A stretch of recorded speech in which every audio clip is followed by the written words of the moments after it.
Digital युगातील अग्रेसर नाव विश्व news Marathi. Republican party of India पक्षाच्या वतीने आरक्षण उपवर्गीकरणाच्या विरोधात रविवार 26 जुलै रोजी सोलापुरात होणाऱ्या भव्य निदर्शने आंदोलनाच्या पार्श्वभूमीवर अक्कलकोट तालुक्यातील प्रमुख पदाधिकारी आणि कार्यकर्त्यांची नियोजन बैठक बुधवारी सकाळी 11 वाजता मैंदर्गी रोडवरील भक्त निवास येथे पार पडली। ही बैठक तालुका अध्यक्ष अविनाश मडीखांबे यांच्या मार्गदर्शनाखाली आणि शहर अध्यक्ष अजय मुकणार यांच्या अध्यक्षतेखाली झाली। बैठकीच्या प्रारंभी भगवान गौतम बुद्ध आणि महामानव डॉक्टर बाबासाहेब आंबेडकर यांच्या प्रतिमांचं पूजन करून सामुदायिक बुद्ध वंदना घेण्यात आली।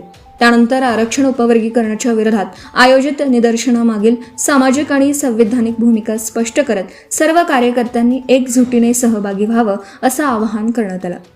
या बैठकीत जिल्हा उपाध्यक्ष सैदाप्पा झळकी, सूरज सोणके, तालुका सरचिटणीस राजू भगळे, शहर सरचिटणीस शुभम मडीखांबे, तमा धसाडे, सचिन बरगली यांच्यासह अन्य पदाधिकाऱ्यांनी मनोगत व्यक्त केली।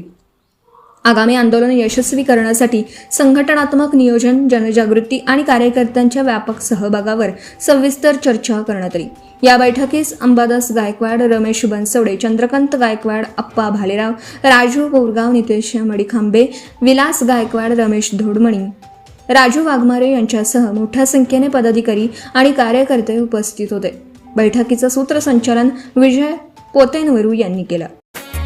विश्व न्यूज मराठीची जाहिरात म्हणजे आपल्या उद्योगाची भरभराट। आपल्या व्यवसायाच्या उत्कृष्ट जाहिरातीसाठी आजच संपर्क करा।